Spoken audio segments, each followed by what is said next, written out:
Very happy evening, friends. In today's session, I'm going to teach grammar portion, preposition, and if time persists, we will look into prepositional verbs as well.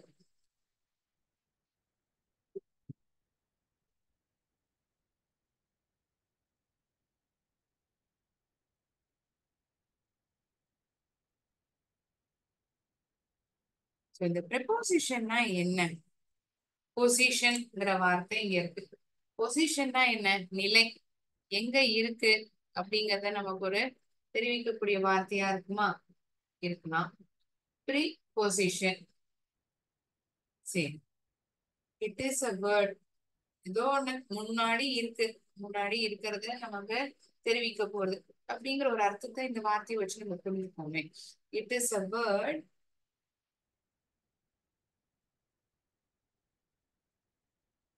that is placed before a noun or a pronoun. ஒரு பெயர் சொல் அல்லது பிரதிபெயர் சொல்லுக்கு முன்னாடி இந்த preposition ஆனது எழுதப்படுகிறது. அப்படி எழுதுறதுனால என்ன ஆகுது? மற்ற வார்த்தைகள் அந்த வாக்கியத்துல இருக்கு இல்லையா, அதுடன் என்ன உறவு இருக்கு? What is the relationship it shares with the other words in the given sentence? It tries to tell us. It is a word that is placed before a noun or a pronoun to show. எதுக்கு அந்த மாதிரி எழுதப்பட்டிருக்கு? To show relationship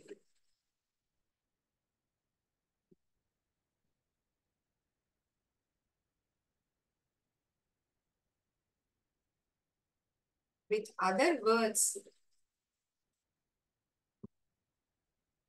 in a sentence.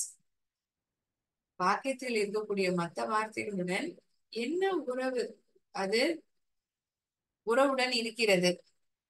இந்த வார்த்தை ஒரு நவுனுக்கு முன்னாடியோ இல்லாட்டி ஒரு ப்ரோனவுனுக்கு முன்னாடி எழுதப்படுறது. மற்ற வார்த்தைகள் அந்த வாக்கியத்தில் இருக்கக்கூடிய மற்ற வார்த்தைகளுடன் என்ன உறவு இருக்கிறது என்பதையும் அது நமக்கு தெரிவிக்கிறது. I just place this pen over here. இந்த போர்டு மேல நான் இந்த பேனாவை வைக்கிறேன். The pen is kept on the board.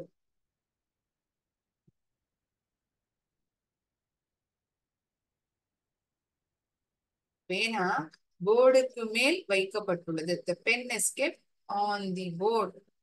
சரி மேம், இதை வச்சு நீங்க என்ன சொல்லி புரிய வைக்க போறீங்க? அதுல என்ன சொல்லி புரிய வைக்க போறேன்னா, இதுல என்ன ப்ரெபோசிஷன் எழுதப்பட்டிருக்கு, அதை எப்படி மற்ற வார்த்தைகளோட கண்டுபிடிக்க முடியுது, என்ன ரிலேஷன்ஷிப்ங்கிறத எப்படி நம்மளால சொல்ல முடியுங்கிறத பார்க்கலாம். எது போர்டு மேல வைக்கப்பட்டிருக்கு? இந்த பேனா வைக்கப்பட்டிருக்கு. எங்க வைக்கப்பட்டிருக்கு? போர்டுல. சரி மேம், அதுதான் தெரியுது, பேனா வைக்கப்பட்டிருக்கு, போர்டு மேல வைக்கப்பட்டிருக்குன்னு. இப்படி எழுதினா என்ன? The pen is kept the board. இப்படி சொல்லுவோமா? கரெக்ட் தானே? பேனா போர்டு மேல வைக்கப்பட்டிருக்கு. அதான் இந்த சென்டென்ஸ் இருக்கே ma'am. The pen is kept the board. அது மேலதான் வைக்கப்பட்டிருக்கு அப்படின்னு சொல்லக்கூடிய வார்த்தை எது? ஆன்ங்கிற வார்த்தை. இல்லாட்டி நான் இப்படி சொல்லுவேனே, நான் பேனாவை இங்க வைக்கிறதுக்கு பதிலா இந்த போர்டுக்கு அடியில வைக்கிறேன். உங்களுக்கு என்ன தெரியவா போறது? போர்டுல இருக்கு, அவ்வளவுதான். ஆனா நான் என்ன வார்த்தை எழுதணும்? அங்க அண்டர் எழுதணும். அப்ப இருந்தாதான் இந்த பேனா எங்க இருக்குங்கிறதையே என்னால சொல்ல முடியும். It டெல்ஸ் me the position. அதுக்காக இந்த preposition. It tells the position of the noun. It is used before the noun or the pronoun and shows the relationship with the other words in given sentence. மற்ற வார்த்தைகள் இருக்கிறது இல்லையா அந்த வாக்கியத்துல, அதுடன் என்ன உறவை அது என்ன உறவுடன் அது இருக்கிறது என்பதை நமக்கு சொல்கிறது. The pen is kept under the board. போர்டுக்கு அடியில வைக்கப்பட்டிருக்கு, போர்டுக்கு மேல வைக்கப்பட்டிருக்கு.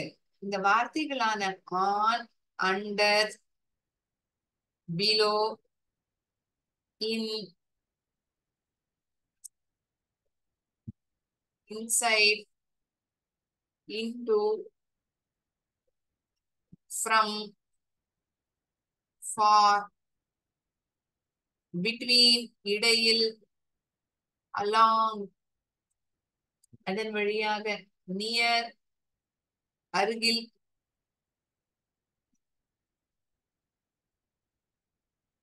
These words are prepositions.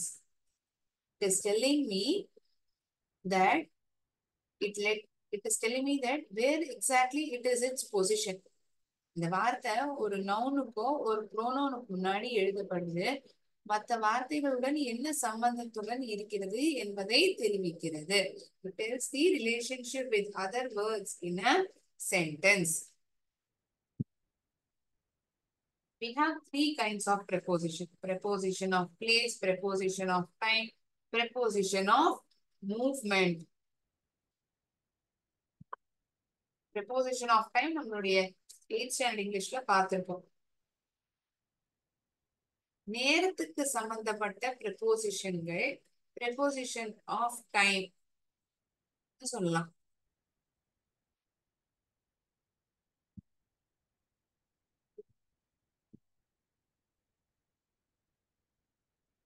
I woke up early in the morning. காத்தாலேயே எழுந்துட்டேன். I woke up early in the morning. எப்போ எழுந்துட்டேன்? காத்தால எழுந்துட்டேன். It is time. It is telling me when you woke up. எப்ப எழுந்துட்டேங்கிறதுக்கான வார்த்தையா அதை நம்ம பார்க்கிறோம். One moment.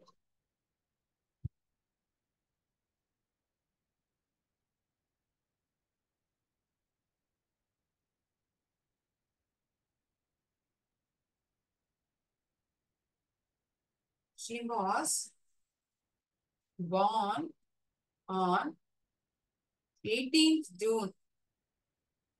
அவள் June 18ஆம் தேதி 1992ஆம் ஆண்டு பிறந்தார். தேதி வரப்பொழுது. Before the date, we use this preposition on. நேரம் சொல்லப்படும் பொழுது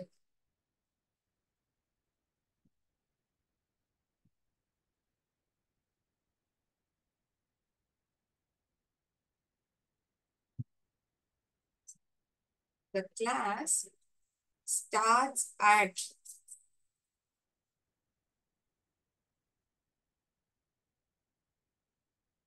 7:10. 7:10க்கு கிளாஸ் ஆரம்பிக்குது. எப்போ கிளாஸ் ஆரம்பிக்குது? 7:10க்கு. At. This is also time. When we are getting to know the time at which a particular event happens. எப்ப எழுந்துட்டேன்? காத்தால எழுந்துட்டேன். என்னைக்கு பிறந்தேன்? 18ஆம் தேதி பிறந்தேன். எத்தனை மணிக்கு ஆரம்பிக்குது? 7:10க்கு ஆரம்பிக்குது. At, in, on. These are all prepositions of time.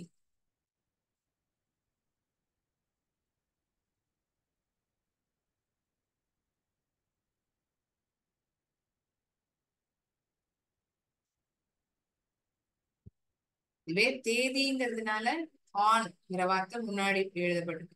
ஒருவேளை நான் இங்க ஜூன் மாதம் பிறந்தேன் அப்படின்னு சொல்றேன்னா I was born in the month of June. அப்ப இன் மாதம் வரும் பொழுது இன்னங்கிற preposition எழுதணும். தேதி எழுத பொழுது was born on 18th. When you're writing the day birth, you write preposition on before this date. Whereas when you write only the month when you were born, எந்த மாதத்தில் நீங்கள் பிறந்தீர்கள் என்று தெரிவிக்கும் பொழுது மாதம்னு வரும் பொழுது இன்னங்கிற preposition-ஐ நம்ம சேர்த்துப்போம். சரியா?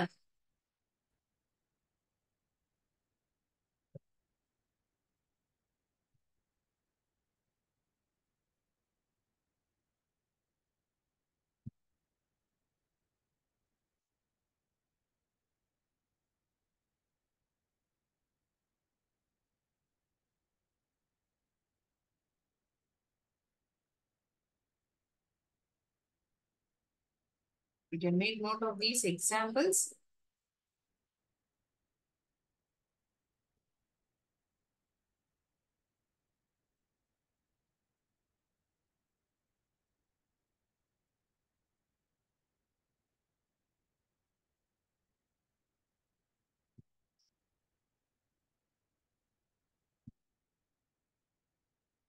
நான் காத்தால 6 மணிக்கு எழுந்துப்பேன். I wake up at 6 a.m. The class ends at 7:50 p.m. 7:50க்கு class முடியும். At when you are mentioning the time, you use this preposition at. When you are mentioning the date, you write the preposition on. எப்பொழுது point of time எப்போ செய்றீங்கிற பொழுது இன்னுங்கிற preposition நம்ம உபயோகிப்போம். I was born in June. June மாதத்தில் பிறந்தேன். Chennai is in India. Chennai இந்தியாவில் இருக்கிறது.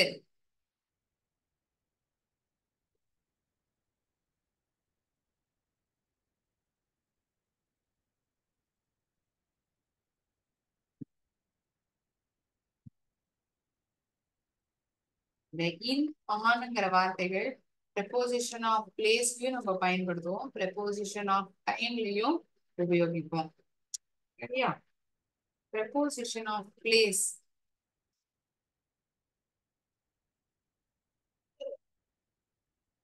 இடத்துக்கு சம்பந்தப்பட்ட preposition. preposition of place எந்த இடத்துல இருக்கு? The book is on the shelf. ஷெல்ஃபுக்கு மேல் உள்ளது. ஷெல்ஃபிற்குள் உள்ளது. The book is on the shelf.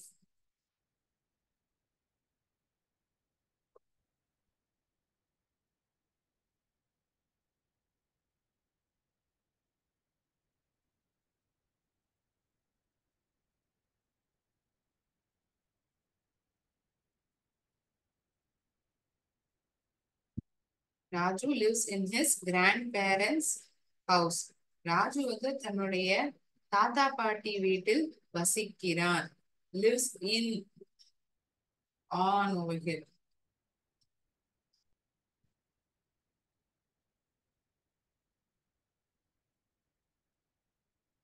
The preposition of place ங்கிறது என்ன? These are preposition that is used to indicate location and it comes before noun or pronoun.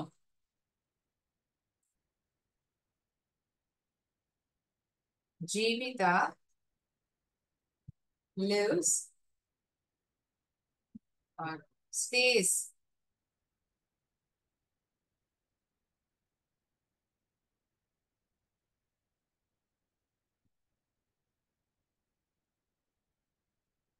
near my house. என்னுடைய வீட்டுக்கு அருகில் அவள் வசிக்கிறாள். Near my house.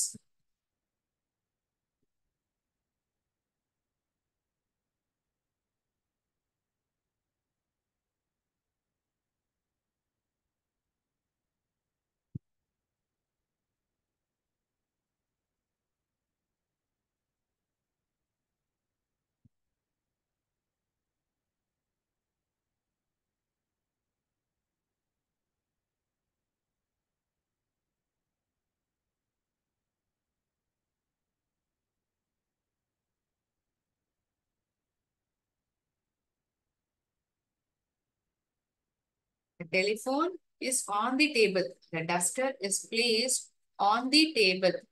Is placed on the board.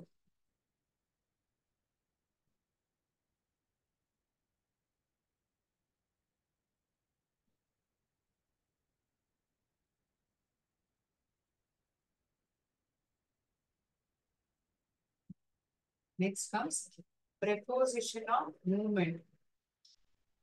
The train went through the tunnel. அந்த டனலுக்கு வழியாக அந்த ரயில் ஆனது சென்றது. preposition of movement. ஒரு இடத்துல இருந்து இன்னொரு இடத்துக்கு போறத இந்த preposition நமக்கு தெரிவிக்கும். அதன் வழியாக the train went through the tunnel.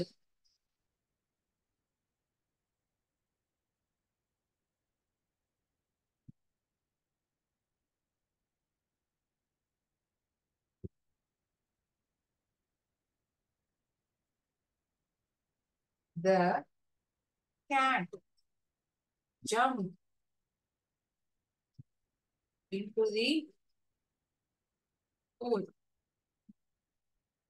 அந்த நீச்சல் குளத்துக்குள் இந்த பூனை விழுந்தது, குதித்தது. Jump into the pool. இன்டுங்கிற வார்த்தை ஒரு மூமெண்ட், குதிக்குது. I'm throwing this pen. There is a movement. ஒரு இடத்துல இருந்து இன்னொரு இடம் நகருது.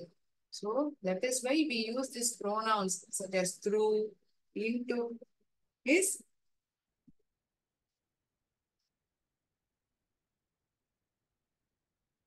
the police came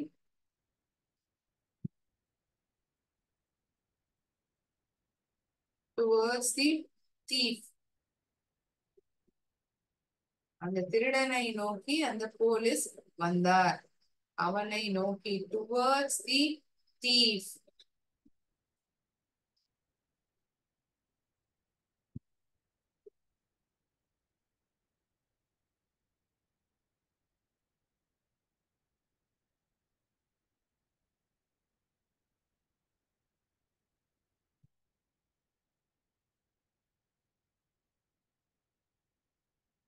So all these are prepositions of movement.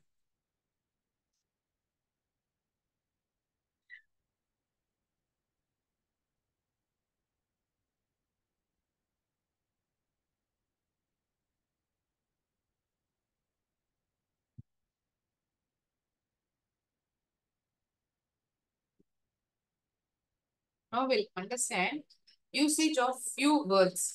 இந்த வார்த்தைகள்லாம் பார்க்கறத இந்த வார்த்தையும் பயன்படுத்தாம ப்ரெப்போசிஷனா இந்த இடத்துல ஏன் பயன்படுத்தக்கூடாதுன்னு தோணும். அந்த மாதிரி இருக்கக்கூடிய சில வார்த்தைகள் தான் since, for,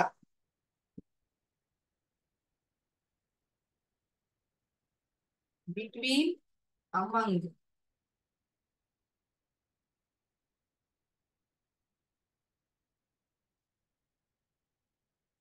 எப்பலேருந்து அப்படின்னு சொல்லும் பொழுது சின்ஸ்ங்கிற ப்ரெப்போசிஷனை பயன்படுத்துவது. இதுவே எத்தனை எத்தனை மணி நேரமாக, when you're talking about the duration, it rained for 2 hours. 2 மணி நேரத்துக்கு மழை பெய்தது. 2 மணி நேரத்துக்கு it rained for 2 hours. 2 மணி நேரமா பெஞ்சுட்டு இருக்கு. It is raining since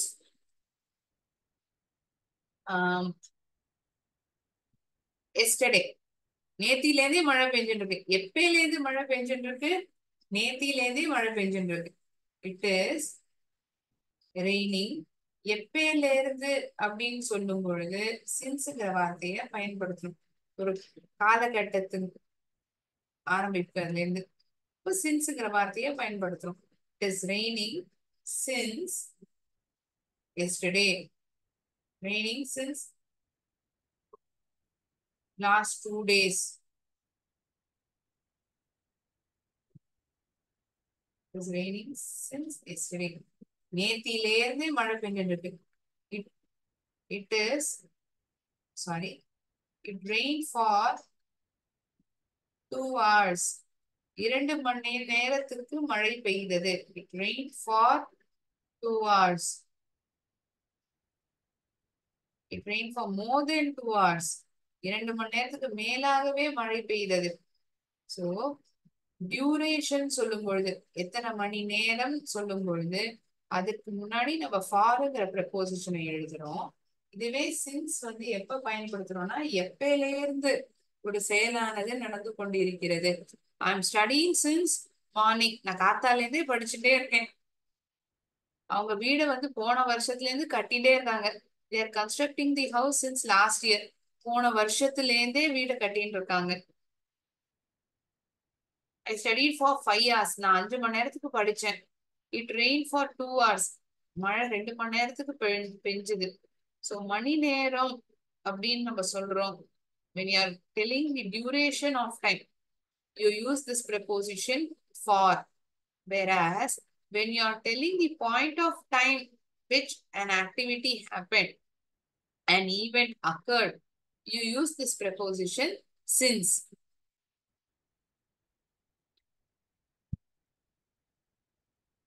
so சிம்பிளா சொல்லணும்னா பாயிண்ட் ஆஃப் டைம், எப்பயில இருந்து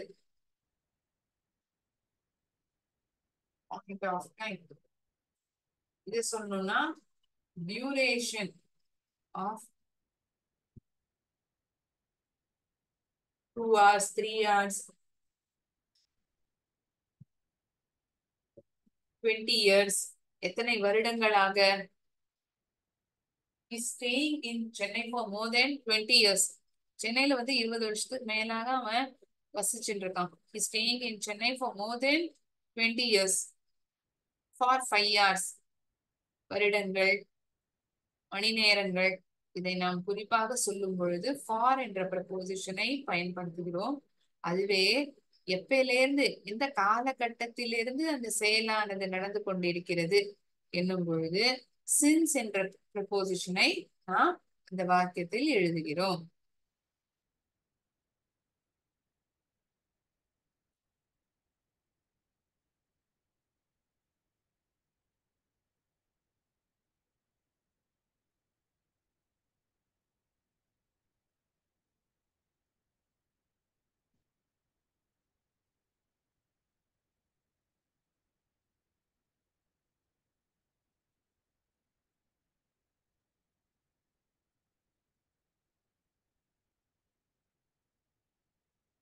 ஒரு சென்டென்ஸ் எழுதுறேன், அந்த இடத்துல நம்ம சின்ஸ் எழுதணுமா ஃபார் எழுதணுமா நீங்க சொல்லணும்.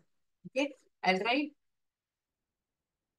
for you. Please identify the right preposition. Is it since or for?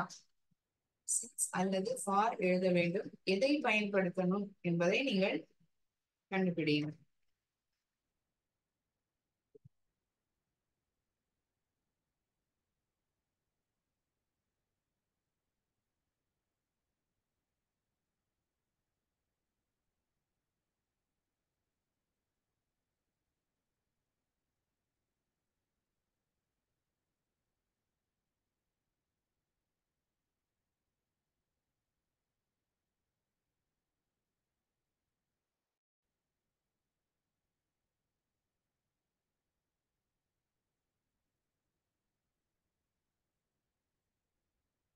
சாயங்காலத்துல இருந்து ராதிகா விளையாடிட்டே தான் இருக்கா.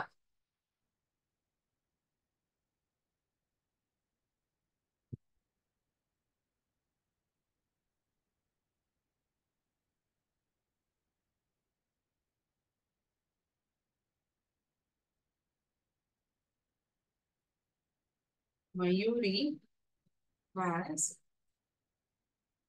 worked as teacher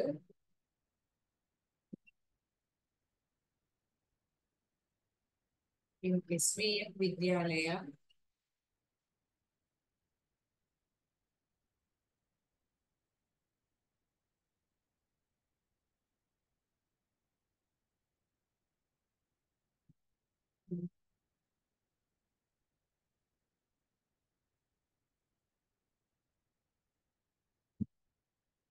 20 ஆண்டுகளாக மயூரி எஸ்விஎம் வித்யாலயாவில் பணிபுரிந்து வருகிறார். 20 ஆண்டுகளாக. சாயங்காலத்திலேருந்து விளையாடிட்டு இருக்கா. 20 ஆண்டுகளாக அவள் ஆசிரியராக பணிபுரிந்து இருக்கிறாள். எந்த இடத்துல சின்ஸ், எந்த இடத்துல for?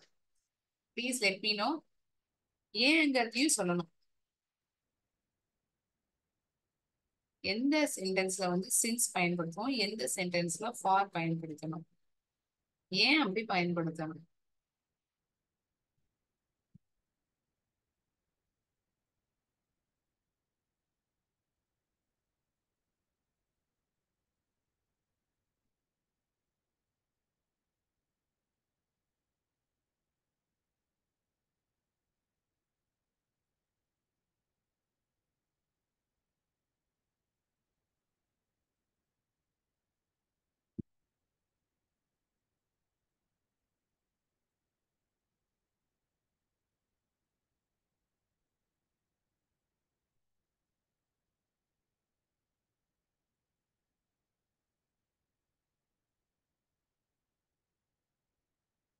Please give a try. தப்பா இருந்தாலும் பரவாயில்ல, here to rectify it. என்னங்கிறது நான் சொல்லி கொடுப்பேன். மறுபடியும் தப்பா இருந்தாலும் not an issue. Please give a try. Try பண்ணாதான் நமக்கு தெரியும். தப்பா இருக்குமா? அந்த எண்ணமே வேண்டாம். தப்பு சரிங்கிறத நான் சொல்றேன். Please give a try. அது தப்பா இருந்தாலும் நான் ஏன் அந்த தப்புங்கிறத சொல்லி புரிய வைக்கிறேன்.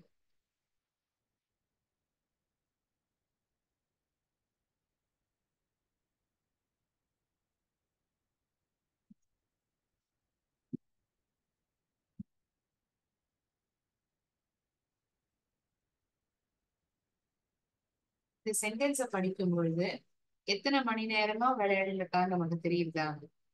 எப்பயிலேருந்து விளையாடிட்டு இருக்கான்னு தானே தெரியுது. எப்பயில இருந்ததுன்னா என்ன அர்த்தம் இங்கிலீஷ்ல? Point of time. எப்பயிலேருந்து ஒரு வேலை ஆனது நடந்து கொண்டு இருக்கிறது. சாயங்காலத்திலே இருந்து அவ விளையாடிட்டு இருக்கா அப்படின்னா இந்த இடத்துல என்ன உபயோகிக்கணும்? ப்ரொபோசிஷன் ஆனா சின்ஸ். எப்பயிலேருந்து இங்க எத்தனை மணி நேரம்ங்கிறது கொடுத்திருக்கா? எத்தனை ஆண்டுகளாக அப்படிங்கிற தகவல் கொடுக்கப்பட்டிருக்கா? இல்ல. சாயங்காலத்திலே இருந்து அப்படின்னு சொல்லும் பொழுது சின்ஸ்ங்கிற ப்ரொபோசிஷனை எழுதணும். Here duration isn't mentioned. காலகட்டமானது சொல்லப்படவில்லை. எப்பயிலேருந்து அப்படிங்கிற தகவல் தான் கொடுக்கப்பட்டிருக்கிறது. Mayuri has worked as teacher in SPM Vidyalaya dash 20 years for 20 years. 20 ஆண்டுகளுக்கு 20 ஆண்டுகளாக வேலை செய்து கொண்டு இருக்கிறார். For 20 years. 20 ஆண்டுகள் மேலாக அவர் வேலை செய்து கொண்டிருக்கிறார். For more than 20 years. Here they are mentioned years. எத்தனை வருஷமா? You know the duration. டியூரேஷன்ங்கிறது இங்க என்ன? 20 ஆண்டுகள், 2 மணி நேரம். இது மாதிரி சொல்லும் பொழுது அத நம்ம அந்த மாதிரி இடத்துல ப்ரெபோசிஷனான ஃபார எழுதணும், பயன்படுத்தணும். சரியா? Is everyone has everyone understood where I am using since and when I need to use for? எப்ப எந்த வார்த்தையை பயன்படுத்தணுங்கிறது புரிஞ்சுதா? புரியலன்னா கேட்கலாம். நான் மறுபடியும் எக்ஸ்பிளைன் பண்றேன் இன்னொரு உதாரணத்தை வச்சு. Understood or not understood?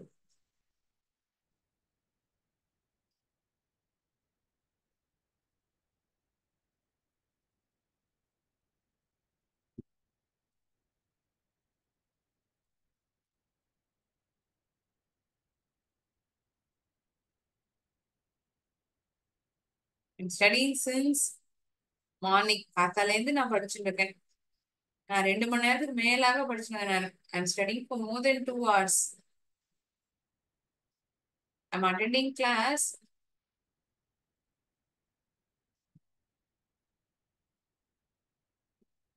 Since June month. June மாசத்துல இருந்தே நான் கிளாஸ் அட்டன் பண்ணிட்டு இருக்கேன். எப்பயில இருந்து இல்ல. கால நேரம் சொல்லப்பட்டிருக்கா, எப்பயில இருந்துங்கிறது சொல்லப்பட்டிருக்கா? From when you are attending or how many hours you are attending சொல்லலாம். எப்பயில இருந்து நீங்க அந்த கிளாஸ் அட்டன் பண்றீங்கிறது தான் கேட்கப்பட்டிருக்கு. When it is point of time, please use since. When it is duration or years that is mentioned, please use for. Okay.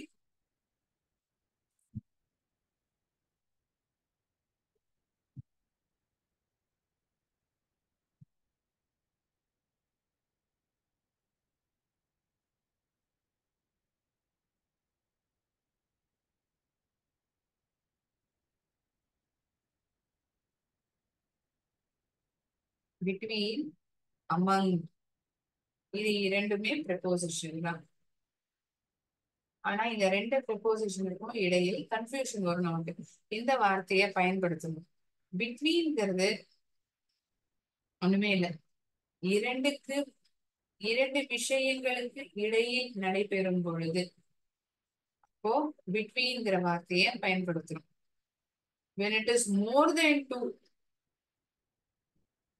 we use among.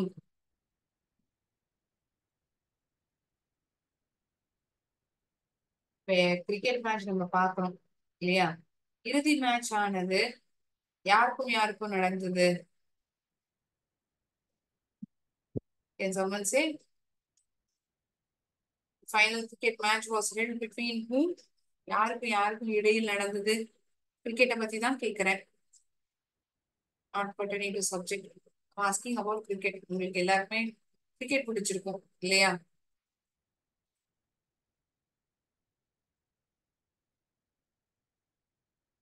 No, nobody likes cricket.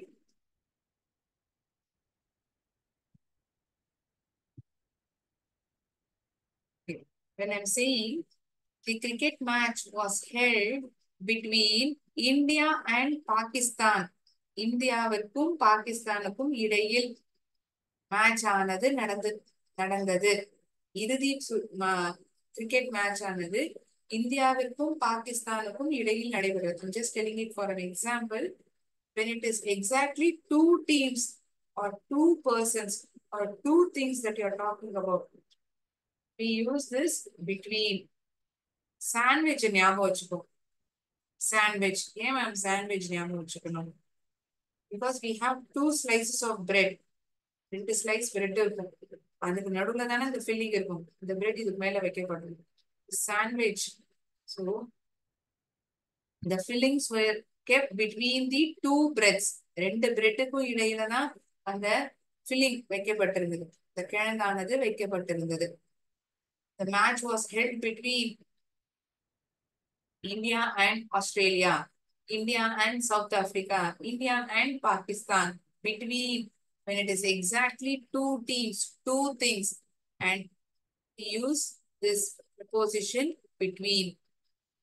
நான் என்னுடைய நண்பர்களுடன் சாக்லேட்டுகளை பகிர்ந்து கொண்டேன். I distributed the chocolates. எங்க அம்மா வந்து பர்த்டேக்கு வந்து சாக்லேட் எல்லாம் கொடுத்தாங்க. கிளாஸ்ல வந்து நண்பர்கள் இருப்பாங்க இல்லையா, அவங்கள்ட்ட எல்லாத்தையுமே என்னோட சாக்லேட்டை நான் பகிர்ந்தேன். I distributed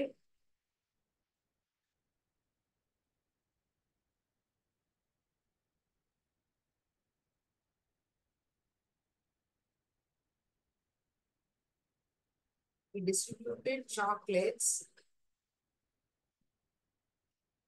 among என்னுடைய நண்பர்களுக்கு இடையில், என்னுடைய நண்பர்களுடன் நான் சாக்லேட்டுகளை பகிர்ந்து கொண்டேன், கொடுத்தேன். among my friends.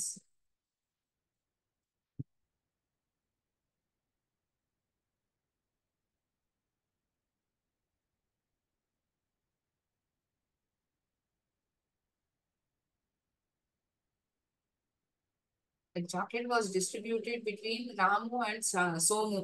ரெண்டு பேர் தான் சொல்றீங்க. ராமுக்கும் சோமுக்கும் இடையில தான் அந்த சாக்லேட்டை டிஸ்ட்ரிபியூட் பண்றீங்க. அப்போ பிட்வீன் நண்பர்களுடன், you're not mentioning specifically two people with whom you're distributing the chocolate. You're just telling you're distributed among your friends. நண்பர்களுக்கு இடையில் அப்படின்னு சொல்லல. நண்பர்களுடன் நான் பகிர்ந்து கொண்டேன் இந்த சாக்லேட்டுகளை. I distributed chocolates among my friends. The war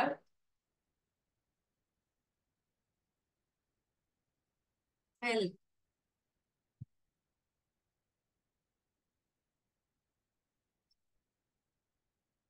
among the leaves. இந்த இலைகளுக்கு இடையில் அந்த பந்தானது விழுந்தது. It fell among the leaves. It fell between the leaves. ரெண்டு இலை நம்மளால என்ன முடியுமா, எந்த ரெண்டு இலைக்கு இடையில அந்த பந்து விழுந்ததுன்னு சொல்ல முடியாது.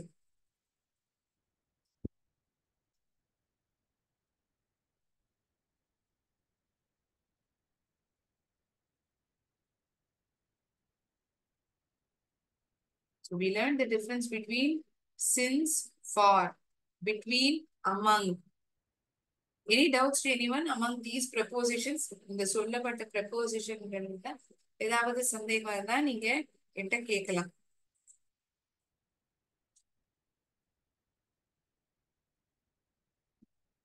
இருவருக்கு இடையே ஒரு செயலானது, ஒரு விஷயம் நடக்கிறதுனா பிட்வீன் அந்த preposition அப்பதான் பயன்படுத்தணும். அமங்கிறது பலருக்கு இடையில், அப்பதான் அமங்கிற வார்த்தை யூஸ் பண்ணணும். The sailors divided the money among themselves. We discussed the point among ourselves. அந்த விஷயத்தை வந்து எங்களுக்குள்ளேயே நாங்க பேசி தீர்த்தணும். Discuss the point among ourselves. எங்களுக்குள்ளேயே நாங்க பேசினோம் இந்த விஷயத்த. Among ourselves. இரண்டு பேர், இரண்டு பொருள் இடையில் என்ற பொழுது between.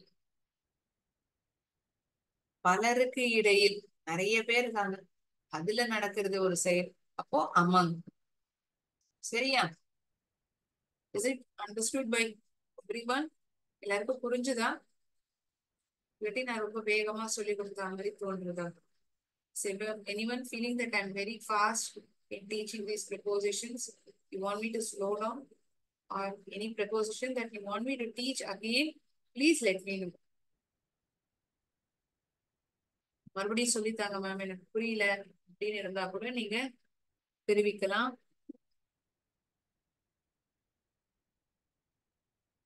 Preposition of time, place, movement, usage of prepositions such as between, among, sorry, between, for, since, among, all these were discussed.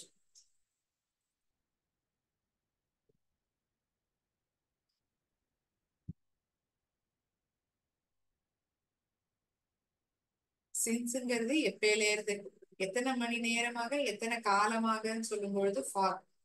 பிட்வீன்ங்கிறது இடையில், ரெண்டு பேருக்கு. இந்த சாண்ட்விச்ங்கிறத ஞாபகம் வச்சுக்கோங்கன்னு சொன்னேன். The filling is kept between two sandwiches. Right?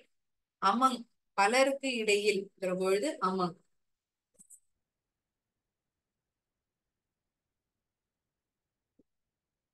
Fine. Thinking that everyone has understood today's session, I shall end my class over here. அடுத்த கிளாஸ்ல சந்திக்கலாம். Please come prepared. I'll be asking multiple choice questions pertaining to learning the game pros, as well as questions will be asked pertaining to the grammar portion and vocabulary section. Okay? Prepare பண்ணிட்டு வாங்க. அடுத்த கிளாஸ்ல நம்ம சந்திக்கலாம். நன்றி. வாழ்க பாரதம், வெல்க தமிழர்.